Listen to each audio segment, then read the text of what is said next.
Well, let's start with Z. Easier, right? Okay, cool.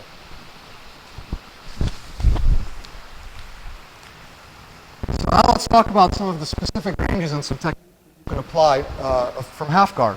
So the furthest range, as I mentioned, is this knee clamp or Z shield.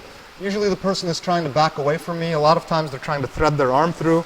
Right, so let's talk about all those different options and possibilities. If they're threading their arm through, okay, there's a couple of options that I have from here. First is if their shoulder is already kind of down. In this case, I have to make sure that my feet are touching, okay? And I have to make sure that my body, my spine, is kind of aligned with his shin. Okay, so what do I mean by that? Right now, if you pay attention to a shin and you see the angle here, and you see my body, we're kind of aligned. We're almost in the same line. See how I've created some space?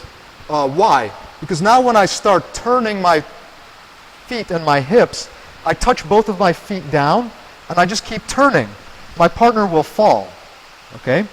Even if they post their hand out and prevent me from taking them over all the way, I at least have enough space to attack. Now, one of my favorite attacks from here, if I'm able to get the hand to post, is to grab the wrist, to dive over, and to come back for a kimura, okay?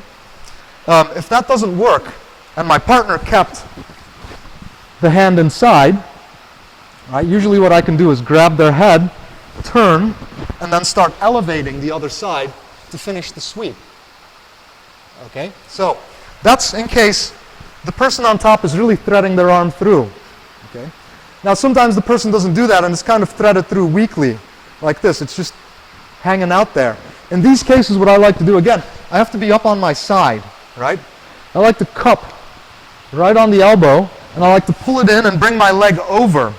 If I can get my leg over the head and in front, even better, because now I have a lot of leverage to free my bottom leg and start attacking an omoplata, or grabbing the shoulder and coming back for a triangle.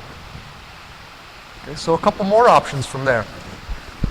Now finally, if the arm is in front, if I'm able to clear this arm, like they're blocking my hip here, sometimes people block the hip and they're trying to hand fight for control of this bottom arm, I have a couple of really cool options. First is if I can get the hand inside. If I can get the hand in front of me, my favorite, I'm just going to grab the tricep, my top leg's going to kick through, and the back is right there. All I have to do is grab a seat belt, start strangling from here right away while I bring my second hook in. If I need to open, it's going to be on this side. I bring my arm up, I make enough space for the second hook, and I immediately attack the strangle. Finally,